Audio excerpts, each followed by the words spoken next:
Proponents of the existence of extraterrestrial life point to physical artifacts and anomalous phenomena as evidence of alien contact. Persistent claims and theories assert that the government's changing explanations and initial acknowledgement of a flying disc in the Roswell incident point to a deliberate effort to conceal potentially significant information. Numerous urban legends allude to the presence of alien activity at various U.S. military bases. Claims of recovered extraterrestrial technology and alleged encounters with unidentified beings have fueled speculation about covert research and experimentation. The refusal to disclose classified alien documents raises suspicions about the potential revelation of information that could challenge established narratives and lead to a reevaluation of our understanding of extraterrestrial phenomena. These are the Alien Disclosure Files.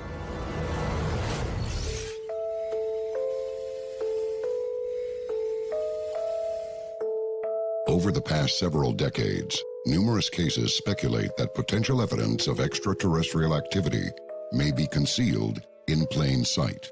Since the late 1940s, reports of unidentified aerial phenomena sightings have grown exponentially, contributing to the ongoing fascination and study of the mysterious aerial occurrences. Modern revelations have compelled researchers and conspiracy theorists to re-examine events from eras when video recordings and the widespread exchange of information were limited, sparking a renewed interest in historical accounts of mysterious phenomena.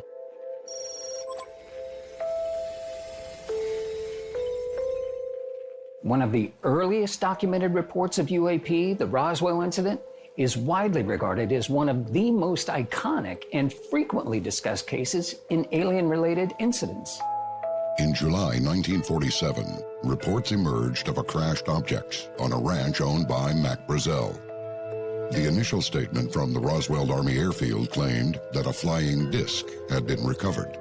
Roswell is near and dear to my heart because I'm actually very good friends with Denise Marcel, and it was her grandfather who was the first official at the debris field. They sent him out from Roswell Air Force Base.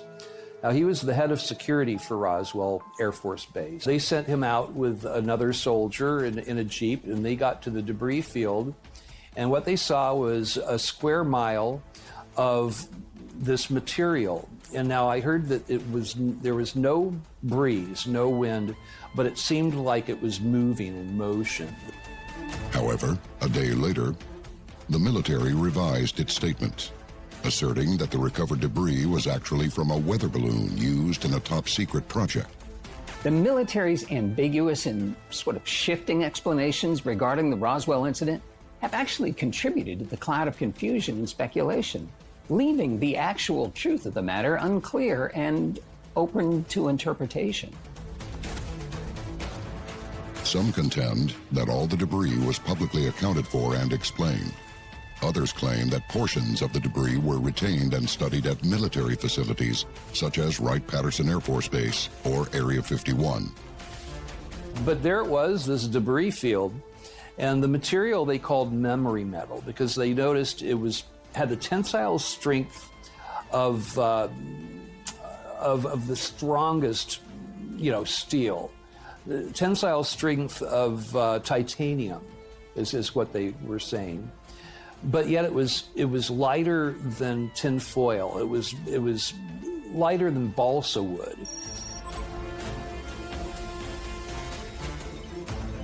A highly classified and secretive United States Air Force facility, Area 51, is located in the Nevada desert.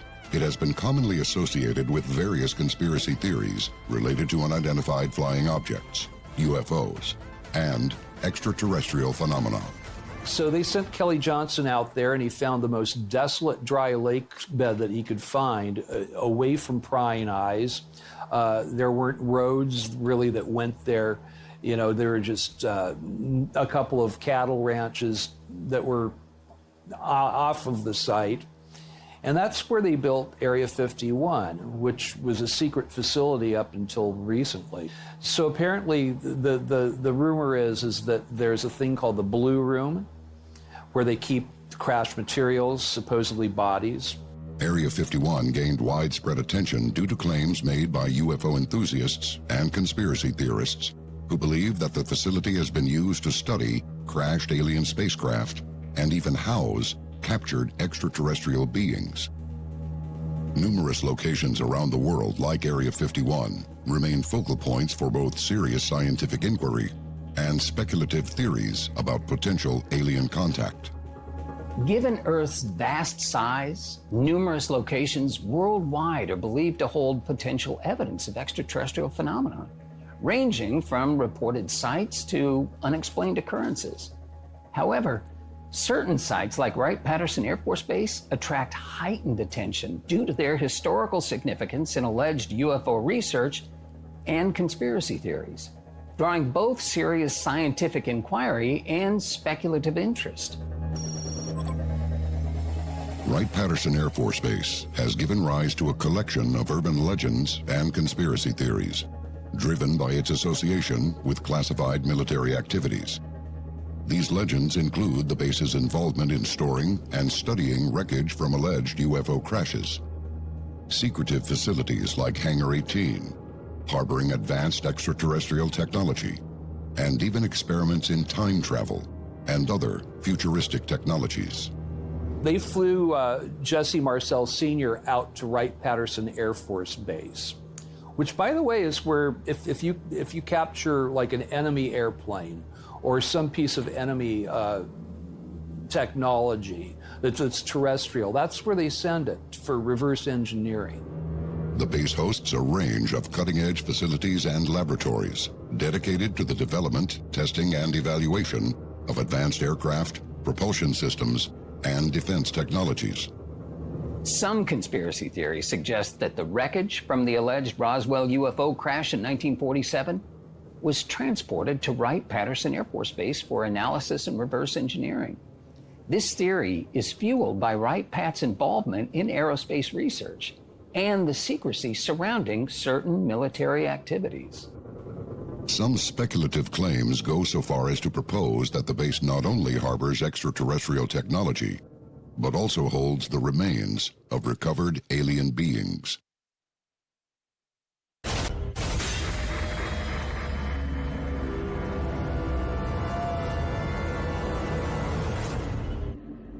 Wright-Patterson Air Force Base is famous for the belief that it could house not only alien technology, but also the remains of extraterrestrial biological entities. Wright-Patterson Air Force Base allocates hundreds of millions of dollars annually for technology-based missions and research initiatives. As such, some speculate that government officials could potentially be diverting funds into clandestine programs aimed at concealing top-secret information. Concrete evidence to support these claims remains elusive. I spoke with this one expert by the name of Richard Souder, who's, written quite a few books on deep underground military bases, also known as DUMBs, which my mom worked in one, actually, back in the 1950s. Maybe it was an underground at Area 51. I figure it was probably either there or maybe White Sands, New Mexico. I remember what my mom told me, that they will never, ever, ever tell the public, son. They will never tell the public. She was so emphatic about it. It's exceedingly uncommon for the government to divulge top-secret information, as they typically prioritize the confidentiality of sensitive data. In cases like Project Blue Book, where the U.S. government investigated UFO sightings, the prevailing tendency has been to exercise caution and often withhold information from the public. Project Blue Book was a United States Air Force program that aimed to investigate and document reports of unidentified flying objects or unidentified aerial phenomena. The project headquartered at Wright-Patterson Air Force Base. Government officials ultimately retracted a significant amount of information that had been made public about Project Blue Book, reflecting the government's inclination to maintain secrecy surrounding UFO investigations and related national security concerns. The way that officialdom deals with the UFO problem. And this goes all the way back to 1952. Or 53 when they convened the Robertson panel. People are seeing flying saucers. How do we deal with this? And the documents are out there. We can see what they said. They said, we will use ridicule. We will get our greatest scientists and astronomers to go out there and say, these people are crazy and they don't know what they're talking about. They're a bunch of hicks and know-nothings, or people that are trying to get attention. And I think that this worked better than they even expected it would. Wright-Patterson Air Force Base is often at the forefront of discussions about extraterrestrial phenomena. However, it is only one of many such sites around the world. There's actually a range of lesser-known locations that also spark curiosity in the search for alien phenomena. For instance, the Mountain Sphinx in Romania has baffled scientists for decades. It's a supposedly natural rock formation that mirrors the Great Sphinx in Egypt. Rendlesham Forest in England gained attention due to reports of a UFO incident involving military personnel. The Arecibo Observatory in Puerto Rico, while primarily focused on radio astronomy, has also been linked to speculation about sending and receiving messages to potential extraterrestrial civilizations. The growing rate of unidentified aerial phenomena sightings is too rapid to disregard. These reports are sparking increased interest and scrutiny, underscoring the need for systematic investigation and analysis. Not all unidentified aerial phenomena can be attributed to alien origin, as various factors can produce similar sightings, exemplified by incidents like the Chinese spy balloon in 2023. Failing to take these sightings seriously could potentially leave us vulnerable to exploitation by opposing governments, emphasizing the need for diligent investigation and discernment in addressing such occurrences. Increasing concerns surrounding UFOs have prompted officials and lawmakers to advocate for greater government transparency regarding UFO sightings and encounters. Now, our witnesses will testify today that UAPs have posed a serious safety threat, and we must understand this.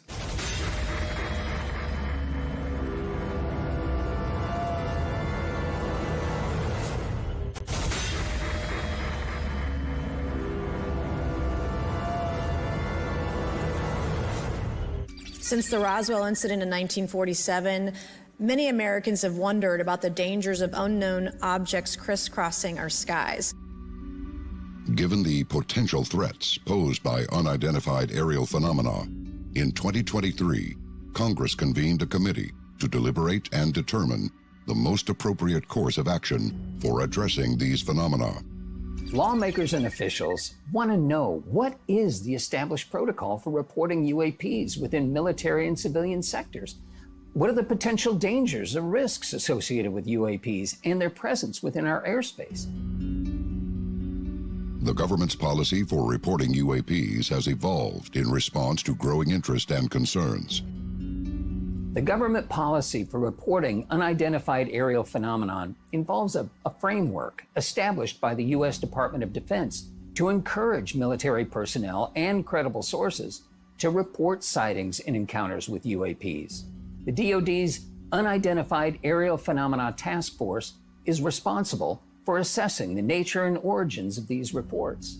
This is an approximation based off of my personal experience speaking with a number of pilots, but I would estimate we're somewhere near 5% reporting, perhaps. In 2023, Congress convened a committee to determine the most appropriate course of action for addressing these phenomena. At the forefront of this committee was former Air Force intelligence officer David Grush. My name is David Charles Grush. I was an intelligence officer for 14 years, both in the U.S. Air Force, both active duty, Air National Guard, and Reserve, at the rank of major. U.S. Air Force intelligence officer David Grush testified under oath that the U.S. government possesses UFOs and non-human bodies and has been aware of non-human activity since the 1930s. Following concerning reports from multiple esteemed and credentialed current and former military and intelligence community individuals that the U.S. government is operating with secrecy above congressional oversight with regards to UAPs. The Pentagon has acknowledged that these things are real. They don't know what they are. Nobody knows what they are. But at least the government is now acknowledging for the first time that, yeah, they're by and large, these things are not hallucinations, they're not mental illness. Ralph Blumenthal is a seasoned journalist who has worked as a reporter and editor for the New York Times.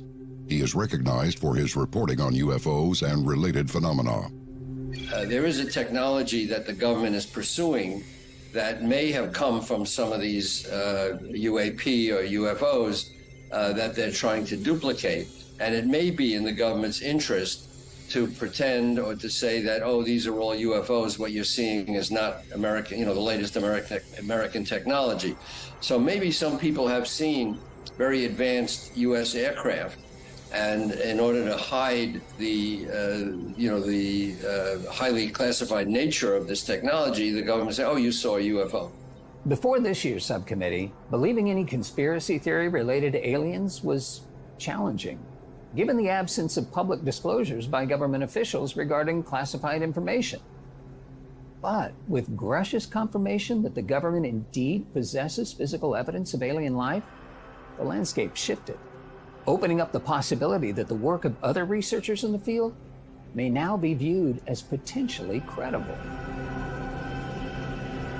After Grush made his comments at this year's committee, other government officials came forward with claims that government organizations have been withholding evidence related to extraterrestrial phenomena, intensifying the discussion about transparency and disclosure in this area. We'll say there are people that have come forward to share information with our committee over the last couple of years. I would imagine some of them are potentially some of the same people that perhaps he's referring to. I want to be very protective of these people. Government officials appear to have been privately reporting unidentified aerial phenomena activity to their superiors for years. However, a pervasive fear of potential retaliation or other consequences may have prevented these reports from being officially documented or made public. In light of recent claims regarding the government's possession of alien biologics, a lingering question persists. Where are these extraterrestrial bodies? Mr. Grush, finally, do you believe that our government is in possession of UAPs?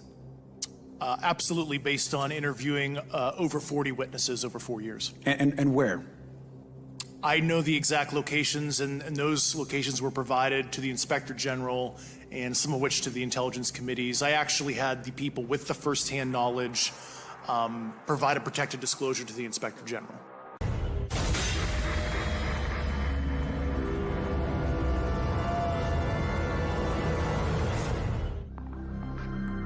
During the 2023 subcommittee, former U.S. Air Force intelligence officer David Grush confirmed that the U.S. government is in possession of physical evidence indicating the existence of extraterrestrial life. Biologics came with some of these recoveries, yeah. Were they, I guess, human or non-human biologics? Non-human, and that was the assessment of people with direct knowledge on the program I talked to that are currently still on the program. David Grush claimed in an interview that an unidentified aerial phenomenon was recovered from Magenta, a town near Milan, in 1933, before becoming a U.S. possession. It wouldn't be out of the ordinary for the Vatican to be involved in a government cover-up regarding alien life.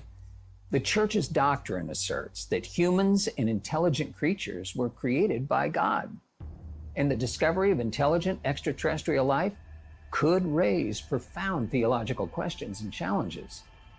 Therefore, the Vatican might be inclined to collaborate with governments in managing information related to alien encounters in order to navigate these sensitive theological issues. While the claims connecting the Vatican to government cover-ups remain uncertain, many are suspicious about the potential government concealment of physical evidence related to alien life.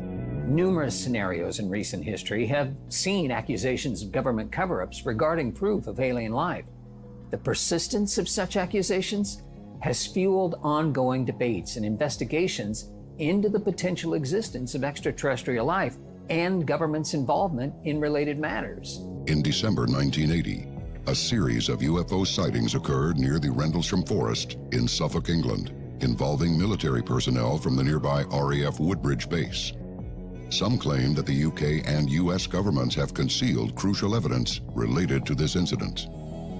In November 2014, a Chilean Navy helicopter crew encountered an unidentified flying object while on a routine patrol mission. Many believe that governments have not fully disclosed all available information regarding this incident. In November 2004, the U.S. Navy's USS Nimitz carrier group encountered unidentified flying objects off the coast of California, famously referred to as Tic Tac UFOs due to their shape. While the U.S. government did release declassified videos of these encounters in 2020, more information remains concealed, such as radar data and additional encounters with similar objects. The possibility of the government possessing alien remains is undeniably high, given the clandestine nature of many UFO-related investigations. However, it appears that the disclosure of such information to the general public relies on either government willingness or the extraterrestrial entities announcing their existence on their own terms. While the secrecy surrounding this topic continues to fuel speculation about what the future may reveal, we can be certain of one thing: we are definitely not alone.